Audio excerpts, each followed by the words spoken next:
그 승천하시는 그런 장면을 지금 마태가 묘사를 해놓고 있는 것입니다. 오늘 본문을 통해서 하나님께서 우리에게 무엇을 말씀하시고 또 지혜를 주시는지 함께 생각해 보기를 원합니다. 믿는 사람이나 믿지 않는 사람이나 이런 증오군들이 사람 사는 세상에 있다고 해요. 시도해보지 못하는 증오군 이런 것이 있다고 해요. 미래에 대해서 불안감을 느끼는 것이 인간 존재의 특성이기도 합니다. 그리고 해보지 않는 것에 대한 막연한 불안감을 우리가 이렇게 가지고 있어요. 그런데 우리가 지나온 삶을 돌아보면 이렇게 느껴서 알 수 있는 것인데, 내가 어떤 일을 위해서, 어떤 일을 감당하기 위해서 내가 생각하기에도 완벽하게 준비가 되어서 어떤 일을 했다, 이런 일은 아마 많이 드물 것 같아요. 저를 생각해봐도 그렇고, 아직도 좀 더 준비해야 될 것 같고, 그리고 좀 더 알아야 될 것 같고, 좀 더 완벽하게 준비되어야 될 것 같은데, 맡겨진 일들을 감당해 보고 있고 지금도 그렇다는 마음을 이렇게 가지게 됩니다. 이것이 이제 시도해 보지 못하는 증오군, 이렇게 심리학자들이 얘기를 하고 있는 것 같아요. 누구나 이런 마음을 갖고 있다고 하는 이야기죠. 무엇인지 모르지만 완벽하게 준비될 때까지 좀 기다리고, 좀 어떤 부탁이 들어오면 사양하고, 이제 그런 거죠. 근데 이렇게 하다 보면 이제 많은 기회들을 결국 놓치게 되고, 이제 인생은 시간이 지나게 된다, 이런 이야기를 해요. 우리 기독교 안에서도 이것이 이제 많이 적용이 되는 것을 우리가 느낄 수 있습니다. 근데 성경은 우리에게 뭐라고 얘기를 하냐면, 믿음으로 순종하고 하나님께서 주시는 마음에 순종할 때, 그때 하나님을 위한, 하늘나라를 위한 영광을 돌려드리는 그런 일을 하게 되는 것이다, 이렇게 이야기를 해주고 있는 거예요. 우리가 고린도서 5장 7절 바울의 말을 들어서 보면, 이는 우리가 믿음으로 행하고 보는 것으로 행하지 아니하리로다. 우리가 믿음으로 행하고 보이는 것으로 행하지 않는다고 바울이 이야기를 해주고 있는 거예요. 믿음의 법칙을 이야기해주고 있는 것입니다. 이런 믿음의 법칙을 우리가 출애굽한 백성들 속에서 또 찾아볼 수 있는데요. 모세의 영도로 애굽의 노예 생활 속에서 출애굽하고 홍해를 건넌 그 백성들이 광야 38년을 지난 다음에 이제 약속의 땅 요단강으로 들어가게 돼요. 출애굽에서 바로의 권세를 하나님께서 10가지 재앙으로 누르시고 그에게 항복을 받아내시고 모세의 영도하여 출애굽할 때는 하나님께서 홍해를 먼저 가르셔요. 밤이 새도록 동풍이 불게 하셔서 홍해를 먼저 가르신 다음에 양쪽에 물벽이 서 있고 그 가운데로 난 그 돌짝발, 그것을 보고 이스라엘 백성들이 홍해를 이제 건너서 탈출을 하게 되는 거죠. 근데 이제 광야 38년 40년 세월을 지난 다음에 이스라엘 백성들이 출애굽 2세대 1세대가 하나님께서 누구이신지 많이 체험을 했잖아요.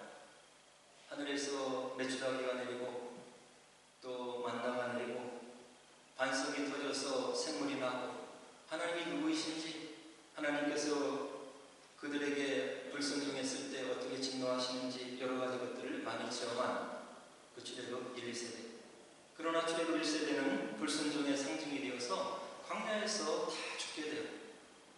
그래서 광야에서 태어난 출애굽 2세대가 이제 약속의 땅 가나안에 들어가야 되는데 하나의 큰 절벽이 또 놓여 있는 거예요.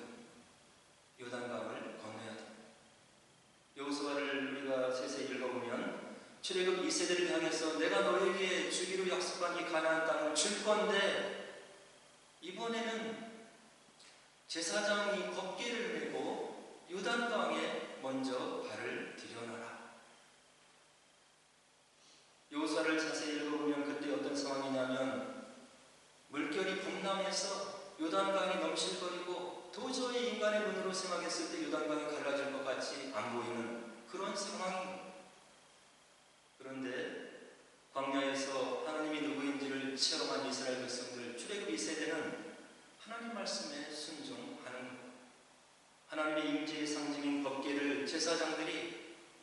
리더들이 메고 믿음으로 넘실거리는 요단강물을 바라보면서 발을 들여놓았을 때 요단강이 기적같이 갈라졌다고 여호수아에서 우리들에게 알려주고 있는.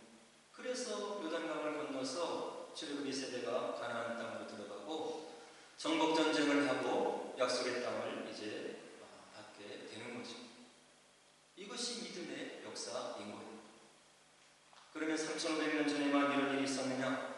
오늘도 믿음 생활하는 우리들에게 하나님이 누구인지를 믿고 살아계신 하나님을 믿고 성령의 역사를 믿고 나의 기도를 들어주심을 믿고 기도할 때 기도의 체험들이 있는 거예요. 무엇인지 인간의 이성으로 완전히 납득이 되지 않지만 하나님 나라의 능력이 나의 삶 속에 체험이 될 때가 있다고 하는 이야기. 이것을 우리가 믿음이라고 이야기하고 있는 거예요. 그래서 출애굽 2세대가 요단강을 건너가는 그런 장면을 우리가 보더라도 어느 정도 믿음 생활하면 발을 들여놓는, 하나님께서 하시라고 하신 거니까 하나님께서 역사하시겠지, 나의 능력은 부족하고 나의 지식은 적고 나의 머리는 좁은데 하나님의 뜻이라면 하나님께서 능력을 주셔서 감당하게 하시겠지 하는 믿음이 생겨야 된다고 하는 이야기. 오늘 본문을 자세히 읽어보면 이제 승천하시는 그 예수님께서 자신을 바라보고 있는 그 제자들을 향해서 다음과 같은 이야기를 해주시고 있는 거예요. 19절 20절. 그러므로 너희는 가서 모든 민족을 제자로 삼아 아버지와 아들과 성령의 이름으로 세례를 베풀고 내가 너희에게 분부한 모든 것을 가르쳐 지키게 하라.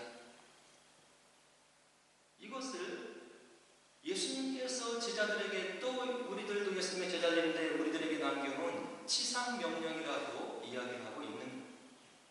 하늘로 올라가시면서 예수님께서 우리에게 남겨준 가장 큰 과제, 지상명령을 지금 제자들에게 이야기해 주고 있는 거예요. 뭐라고 얘기합니까? 너희는 가라. 가라는 거예요. 가라. 그리고 무엇을 하라고요? 모든 민족을 제자로 삼아라. 모든 민족을 제자로 삼아라. 그리고 아버지와 아들과 성령의 이름으로 세례를 베풀어라. 그리고 내가 너희에게 분부한 모든 것을 가르쳐 지키게 하라. 네 가지를 부활하신 주님께서 하늘로 승천하시기 전에 제자들에게, 그 승천 장면을 목도하는 제자들에게 주고 있는데 이것을 하나하나 생각하면 엄청난 명령들인 거예요. 예수 믿는 사람들을 잡아 죽이는 상황에서 예수 이름으로 가는 것도 어렵고 주변의 사람들에게 예수를 전하는 것도 생명의 위협이었는데 모든 민족을 제자로 삼으라. 그리고 그들에게 세례를 주라. 그리고 내가 너에게 가르쳐 분부한 모든 것을 지키게 하라. 제자들로서는 감당할 수 없는 사명인 거예요. 지금도 우리들도 이것을 어렵게 느끼고 있습니다. 그런데 이와 같은 엄청난 사명을 부여받고 있는 제자들의 믿음의 상태를 살펴보면 오늘 본문이 우리들에게 분명히 보여주고 있는 거예요. 16절 17절에 보니까 11제자가 갈릴리에 가서 예수께서 지시하신 산에 이르러 예수를 배웠고 경배하나 아직도 의심하는 사람들이 있더라. 예수님의 지상명령을 받고 있는 제자들의 믿음 상태가 이렇다고 하는 이야기. 11제자가 갈릴리에 가서 예수께서 지시한 산에 이르렀는데 예수님을 뵙고 경배를 하지만 제자들의 마음이 아직도 의심하는 사람들이 있다. 지상명령은커녕 자신들의 믿음도 감당하지 못하는 제자들의 연약한 상태를 오늘 본문이 우리들에게 분명하게 보여주고 있는 겁니다.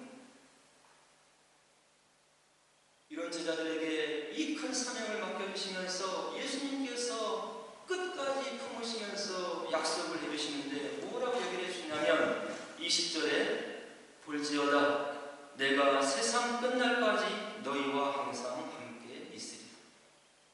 너희들의 믿음 없는 것, 연약한 것을 보고 두려워하지 말라고 예수님께서 이야기를 해주시고 있는, 너희들의 능력으로, 너희들의 지식으로, 너희들의 아량으로, 너희들의 인격으로 내가 너희들에게 맡겨드린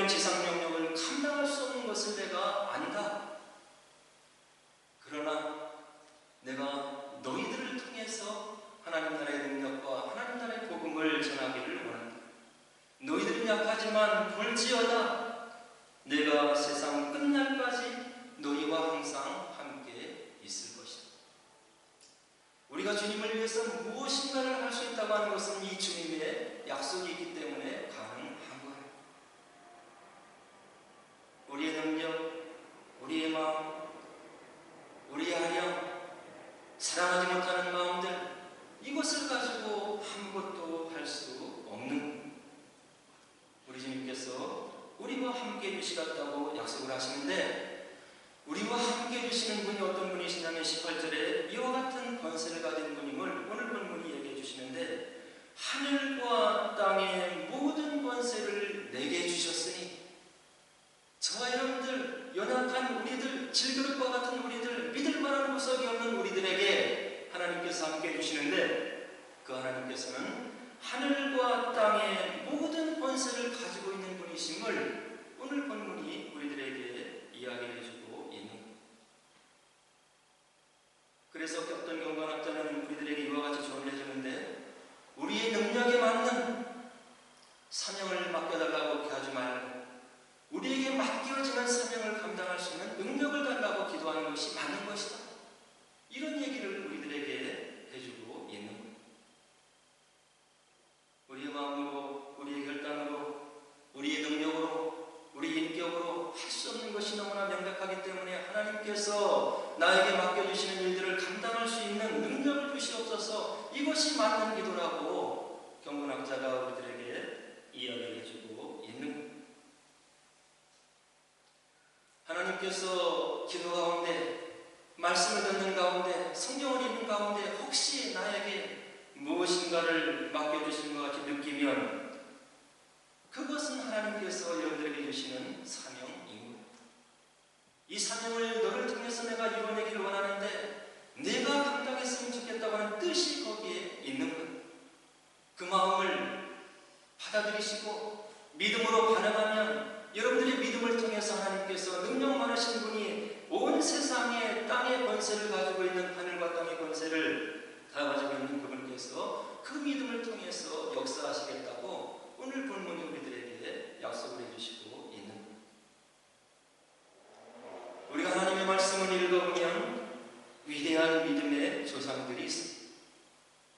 그들의 면면을 우리가 살펴보면 우리가 하나님 앞에 좌절할 필요가 없음을 분명히 깨닫게 되는 거예요. 이스라엘 백성 속에서 가장 위대한 지도자, 영도자가 누구인가요? 모세이잖아요. 오죽하면 앞으로 올 메시아도 모세와 같은 자가 올 것이다. 그리고 복음서에 나타내는 예수님도 모세 같은 사람임을 비유적으로 나타내고 있는 거예요. 그런 모세가 하나님 앞에 부름을 받을 때 출애굽기 4장 10절에서 뭐라고 고백하냐면, 모세가 여호와께 아뢰되 오 주여 나는 본래 말을 잘하지 못하는 자니이다. 주께서 주의 종에게 명령하시므에도 역시 그러하니 나는 입이 뻣뻣하고 혀가 둔한 자니이다. 모세가 하나님께 부름을 받고 소명을 받을 때 이것이 모세의 마음이었다고 하는 이야기.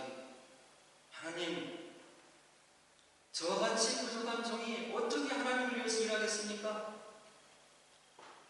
저렇게 능력이 많고 권세가 많은 바로를 내가 어떤 능력으로 굴복시킬 수 있나이까? 나는 능력도 없거니와 입이 뻣뻣하고 혀가 둔한 자라서 나에게 맡겨주는 이 사명을 감당할 수 없나이다. 이 고백이 모세에게 있었던 것.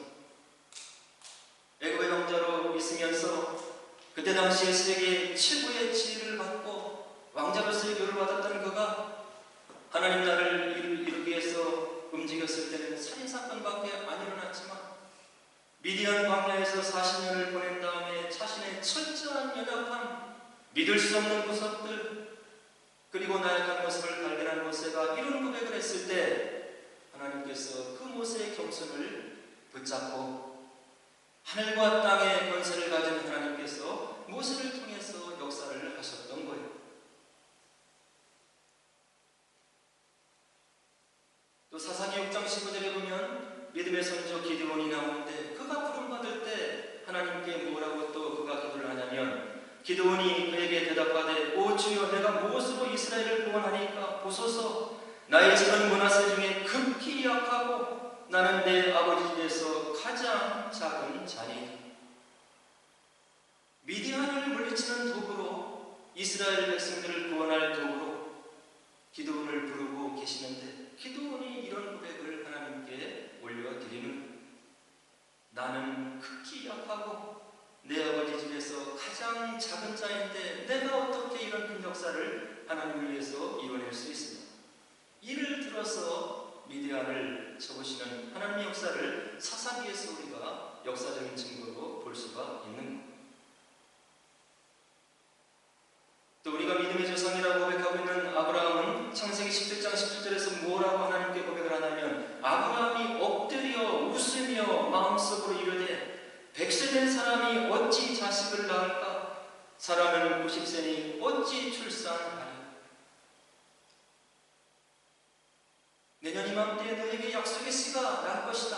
그 약속의 씨를 통해서 하나님께서 역사하실 것이고 믿음의 백성들이 일어날 것이고 그의 후손을 통해서 메시아가 올 것이라는 그런 하나님의 고지를 받은 아브라함이 보인 반응이었던 믿음의 조상 이삭을 하나님께서 받으시는 번제로 드렸던 그 아브라함이 보였던 믿음이 이런 거였다는 것을 창세기 17장이 우리들에게 적나라하게 보도를 해주고 있는, 100살 된 내가 내 안에 사내는 90살인데 어떻게 출생을 할 수 있는가?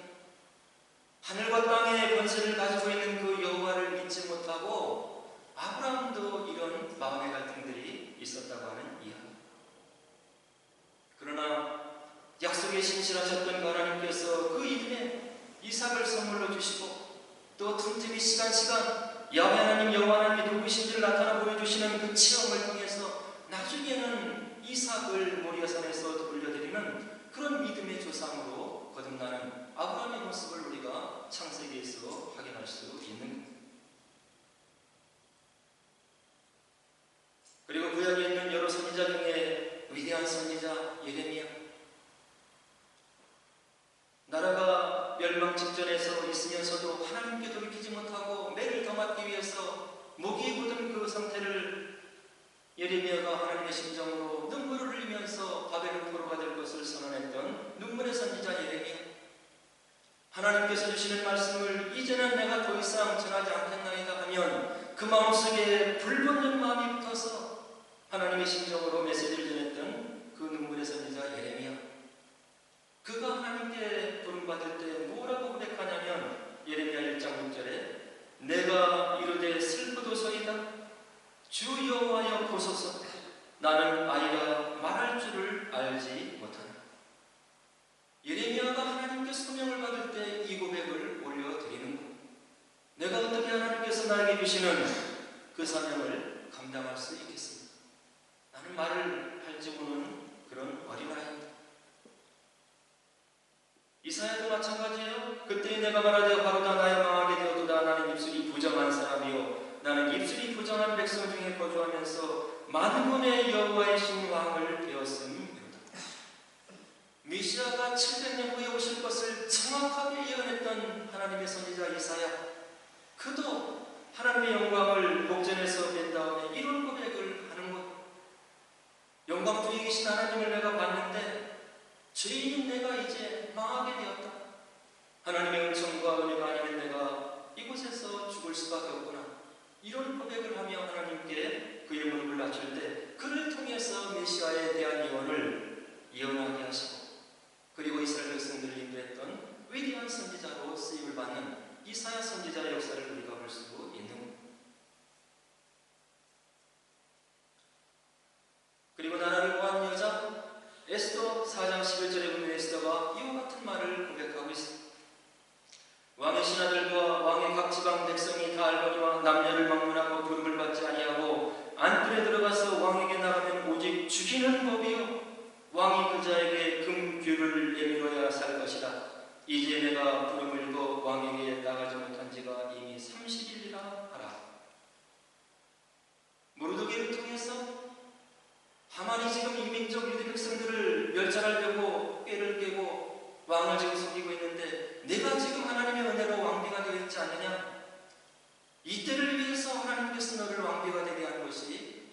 아니냐?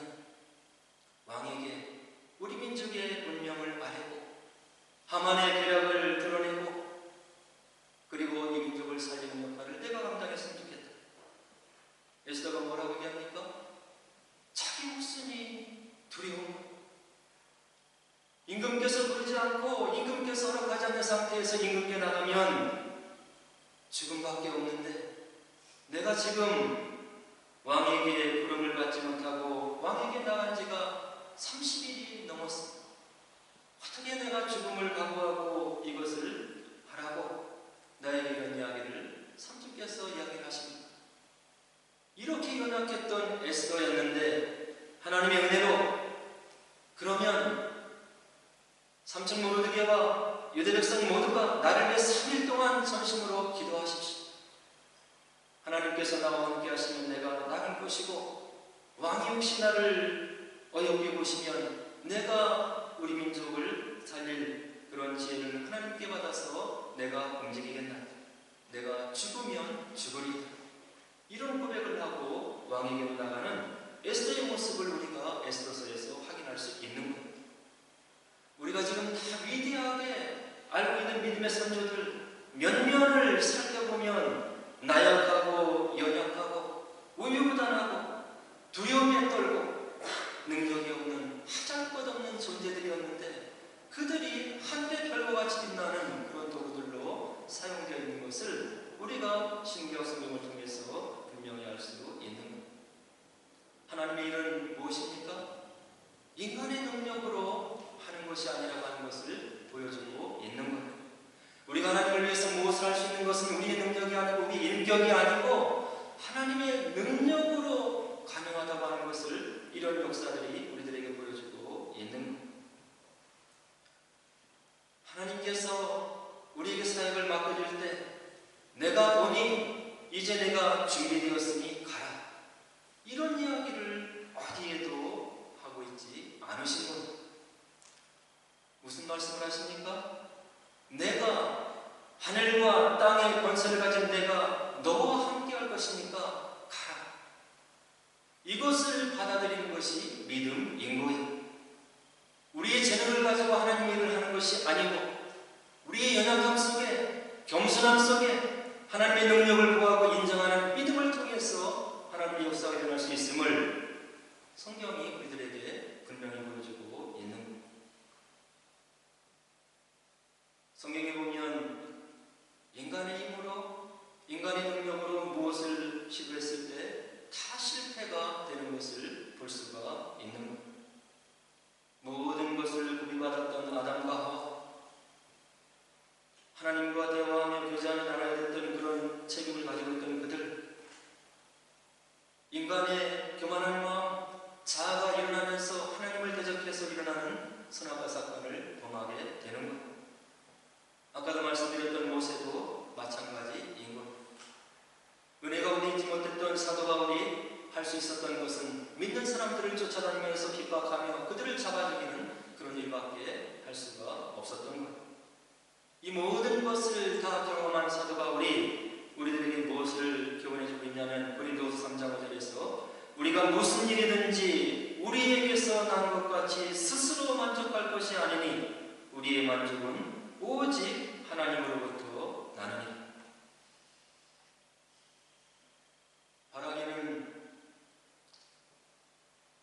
여기 있는 모든 분들 저를 비롯해서 인간이 연약한 존재라고 하는 것을 깨닫는 지혜가 있기를 주의 이름으로 축원합니다. 우리가 유한한 존재임을 뼈저리게 뼛속 깊게 느끼는 그런 지혜가 우리 머릿속에 마음속에 내려앉기를 주의 이름으로 또 축원을 드립니다. 얼마 안 되는 생인 거예요. 평균 연령을 산다 하더라도 8, 90이고 그 전에 언제든지 원치 않는 사고, 원치 않는 병으로, 질병으로 하나님 나라에 다시 돌아갈 수밖에 없는 것이 우리들의 연약한 존재인 것. 그런 우리들이, 질그릇 같은 우리들이 왜 이렇게 하나님을 향해서 교만한 마음이 높아지고 하나님 없이도 살 수 있을 것 같이 우리의 마음이 높아지냐고 하는 이야기.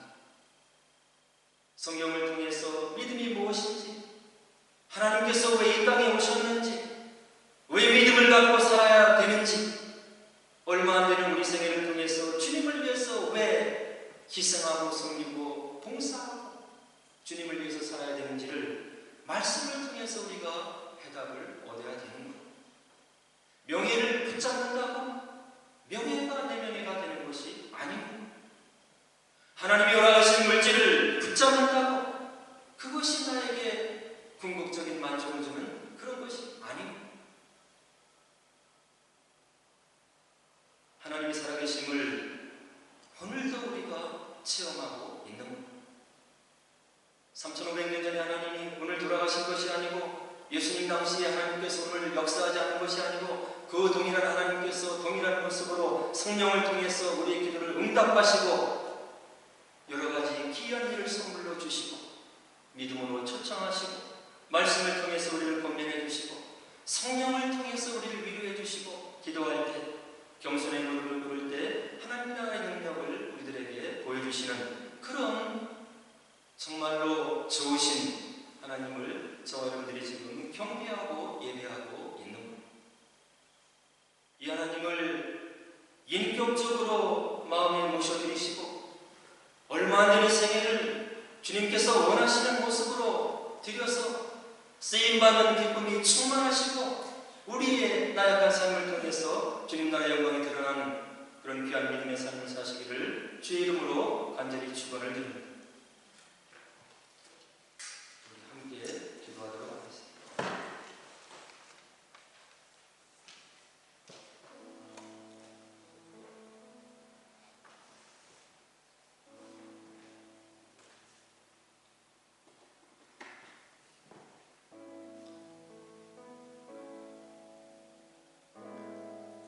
인간의 마음속에 있는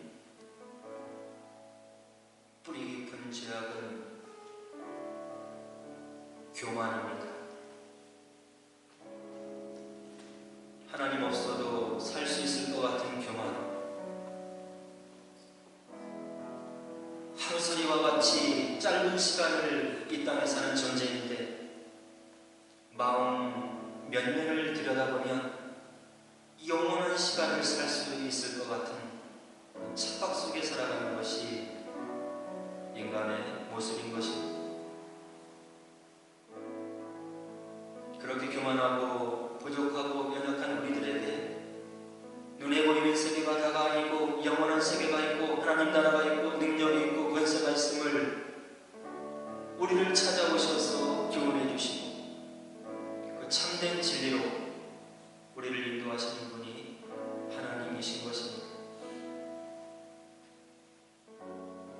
이 하나님을 마음에 모셔드리시고